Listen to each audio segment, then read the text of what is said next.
Let me ask you something. Take it seriously. What would you do if you walked into your office one morning, you started settling in, and all of a sudden you realized there's a lion on your desk? It's not a trick question. What would you do? I'll tell you exactly what you would do. Yeah, in the blink of an eye, in a split second, you would slam the door and run away. Our organizations and our business units and our franchises and our product teams and our joint ventures simply don't operate that fast. I meet with a lot of chief executive officers.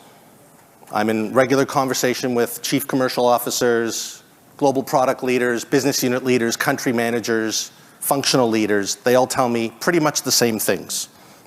When it comes to your top complex challenges like taking on a new indication or entering a new therapeutic area, or figuring out how to add value to patients along the patient journey, or what is the patient journey and how do we add value, or becoming more customer-centric, or taking cost out sustainably, or merging.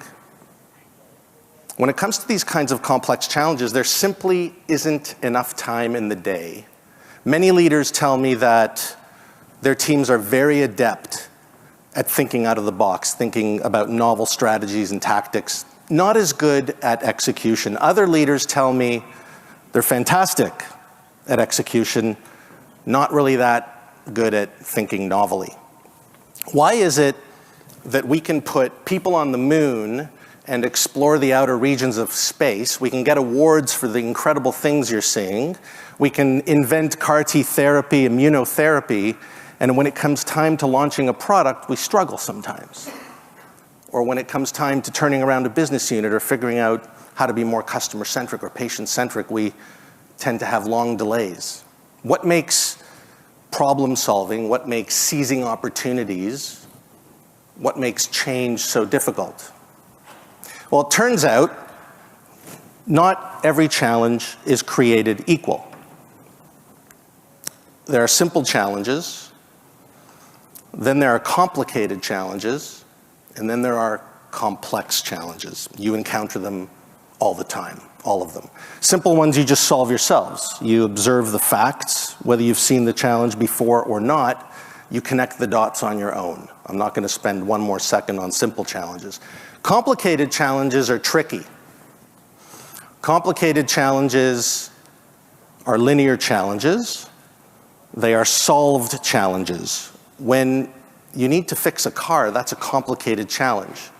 If you're installing Viva CRM or a new HR system or a new ERP or a new order management system, those are all complicated challenges, especially for the non-expert. The good news is that they've been solved many times before. And there are many experts who will be happy to do for you what they've done for others. And when you bring in the experts, which is the right model to use, notice the way they set themselves up.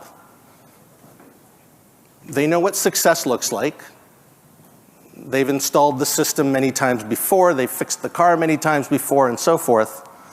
But they do readily recognize that they have to understand the lay of the land in your particular circumstances. And so they understand the gist of what's going on in your situation relative to all the other situations they've been in through interviews. You've been in those interviews. This is the exact approach to take when you're faced with a complicated challenge. Take an expert-centric approach. Don't try to figure out how to install Viva CRM on your own. Get the experts to do it for you. And I'm not saying it's inexpensive, and I'm not saying it's easy. I'm just saying that the experts have a checklist, and they know exactly what they're doing. Complex challenges are in a league of their own. When you're faced with a loss of exclusivity, or when you're trying to capture market share, or enter adjacencies, or figure out your above brand plan for the next year. These are multidimensional challenges with many moving parts. These are human challenges that are not solved challenges. Instead, they have to be solved fresh each time. And as you know very well from your own experience, it's not enough to solve these kinds of challenges fresh. You also need to have a critical mass of people who are completely bought in, decision makers, stakeholders, doers, if you're going to see sustained execution happen.